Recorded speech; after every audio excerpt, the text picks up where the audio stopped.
Pentagon की report में बहुत बड़ा खुलासा। भारत का दुश्मन नंबर 1 है चीन। नमस्कार, मैं हूं साक्षी झा और आप देख रहे हैं न्यूज़ 18 का डिजिटल प्लेटफॉर्म। चीन ने पाकिस्तान को हथियार की सप्लाई कर भारत को दक्षिण एशिया में बार बार उलझाने की कोशिश की। यही नहीं, चीन के अरुणाचल प्रदेश पर भी नजर है। पेंटागन की इस रिपोर्ट से हड़कंप मच गया है। अमेरिकी रक्षा विभाग की नई रिपोर्ट ने चीन की भारत के खिलाफ रची जा रही साजिशों का खुलासा कर दिया है। रिपोर्ट के मुताबिक चीन की नजर भारत के अरुणाचल प्रदेश पर गड़ी हुई है। चीन ताइवान और दक्षिण और पूर्वी चीन सागर के इलाकों पर भी कब्जा जमाना चाहता है। इसे चीन की बहुत बड़ी साजिश माना जा रहा है। यही नहीं, चीन की ओर से पाकिस्तान को हाईटेक सैन्य हथियार भी सप्लाई किए जा रहे हैं।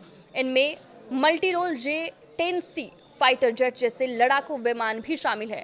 पेंटागन की ये वार्षिक रिपोर्ट चीन की सैन्य ताकतों के बारे में बहुत बड़ा खुलासा करती है। इसमें कहा गया है कि चीन ने ताइवान और दक्षिण चीन सागर, सेनकाकू द्वीप समूह और भारत के पूर्वोत्तर राज्य अरुणाचल प्रदेश पर नजरें गड़ाई हुई है। इस अमेरिकी रिपोर्ट के अनुसार अप्रैल-मई 2020 में चीन की फिलिप्स लिबरेशन आर्मी ने पश्चिमी सेक्टर पूर्वी लद्दाख में कई बार घुसपैठ की कोशिश की। इसके बाद से चीन ने भारत के पूर्वी सेक्टर यानी सिक्किम के साथ साथ अरुणाचल प्रदेश में अपनी गतिविधियां बढ़ा दी। पिछले साल अक्टूबर में भारत और चीन के बीच पूर्वी लद्दाख के देपसांग और डेमचौक से सैनिकों की वापसी हो गई थी, पर घुसपैठ में कमी नहीं आई। दोनों देशों की सेनाएं लगातार छठी सर्दियों में वास्तविक नियंत्रण रेखा यानी LAC के पास आमने सामने तैनात है। चीन अरुणाचल प्रदेश के तवांग इलाके को दक्षिण तिब्बत कहता है और इस पर कब्जा करने की साजिश रचता रहता है। इसलिए आसपास के इलाकों में हाईटेक हथियार और सैनिकों की तादाद लगातार बढ़ाई जा रही है। पेंटागन की रिपोर्ट में कहा गया है कि चीन LAC पर तनाव कम होने का फायदा उठाना चाहता है। इसका मकसद द्विपक्षीय संबंधों को स्थिर करना और अमेरिका और भारत के बीच बढ़ती दोस्ती को रोकना है। पिछले साल अक्टूबर में BRICS सम्मेलन के मौके पर भारतीय प्रधानमंत्री मोदी और चीन के राष्ट्रपति शी की मुलाकात हुई थी। इसके बाद से चीन की ओर से भारत को चौतरफा घेरने की कोशिश हो रही है। यही नहीं, चीन ने जमीन, हवा, समुद्र, अंतरिक्ष, साइबर स्पेस और इलेक्ट्रॉनिक युद्ध जैसे सभी क्षेत्रों में अपनी ताकत बढ़ाई है।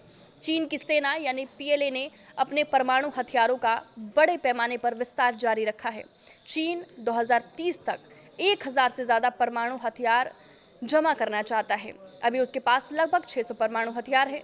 चीन साल 2035 तक अपने 3 मौजूदा विमान वाहक पोतों के अलावा 6 और विमान वाहक पोत बनाने की योजना बना रहा है। चीन ने पाकिस्तान को हथियार सप्लाई कर भारत को दक्षिण एशिया में उलझाने की कोशिश की। इस साल मई तक चीन ने पाकिस्तान को 36 J-10C फाइटर जेट दिए। इससे पहले भी 4 054 AP मल्टी रोल फ्रिगेट और अन्य सैनिक उपकरण दिए जा चुके हैं। पाकिस्तान ने मई में ऑपरेशन सिंदूर के दौरान भारतीय वायुसेना के खिलाफ चीनी J-10 विमानों का इस्तेमाल किया था। ये विमान PL-15 हवा से हवा में मार करने वाली मिसाइलों से लैस थे और पूरी तरह से नेटवर्क से जुड़े हुए थे। पेंटागन की नई रिपोर्ट के अनुसार चीन पाकिस्तान में सैन्य अड्डा स्थापित करने पर विचार कर रहा है। ये रिपोर्ट अमेरिकी कांग्रेस को सौंपी गई थी। रिपोर्ट में चीन और पाकिस्तान के बीच रक्षा और अंतरिक्ष जैसे क्षेत्रों में बढ़ते सहयोग पर भी प्रकाश डाला गया था। पेंटागन की नई रिपोर्ट के अनुसार चीन पाकिस्तान में सैन्य अड्डा स्थापित करने पर विचार कर रही है।